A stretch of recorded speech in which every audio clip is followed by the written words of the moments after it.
Ticket কাটার সময়ের পরিবর্তন আনতে চলেছে ভারতীয় রেল। টিকিট বুকিংয়ের সময় আর তাকিয়ে থাকতে হবে না ঘড়ির কাঁটার দিকে। যাত্রীদের স্বার্থে বিরাট পরিবর্তন আনতে চলেছে ভারতীয় রেলওয়ে।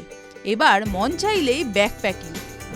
আগে সকাল 8টা থেকে 10টা পর্যন্ত আধার যাচাইকৃত আইআরসিটিসি অ্যাকাউন্ট থেকেই টিকিট কাটতে পারতেন গ্রাহকরা, কিন্তু এবার সেই সময়ই বদলে যেতে চলেছে। পুজোর সময়ই টিকিট কাটার ক্ষেত্রে নিয়মে বড় বদল এনেছিল ভারতীয় রেল। প্রথমে তৎকাল টিকিটের ক্ষেত্রে আধার কার্ডকে বাধ্যতামূলক করা হয়েছিল, পরে সংরক্ষিত টিকিটের জন্য আধার ভিত্তিক যাচাইকরণও বাধ্যতামূলক করেছিল রেল মন্ত্রক।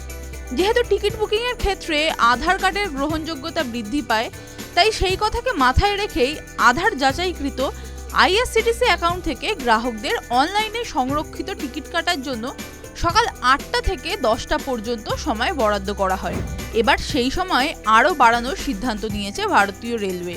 একটি চিঠিতে রেলওয়ে বোর্ড জানিয়েছে, আগামী 29শে ডিসেম্বর থেকে সকাল 10টার পরিবর্তে বেলা 12টা পর্যন্ত আধার যাচাইকৃত আইআরসিটিসি অ্যাকাউন্ট থেকে টিকিট কাটার সুবিধা পাবেন গ্রাহকরা।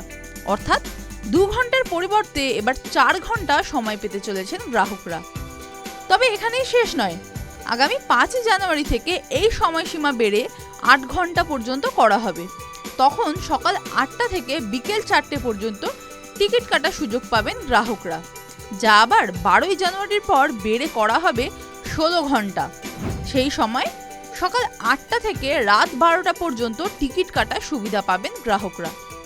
TV9 Bangla digital. এই রবিবার বিকেল 5:30টায় বসবে চাঁদের হাট, বাংলা সিরিয়াল এবং ওটিটির biggest celebration. Blockbuster moment, unforgettable emotion, বাংলার সব থেকে বড় অ্যাওয়ার্ড শো TV9 বাংলা ঘরের বায়োস্কোপ অ্যাওয়ার্ড, এই রবিবার বিকেল 5:30টায় শুধুমাত্র TV9 বাংলা। আমরা তৈরি, আপনারা তৈরি তো?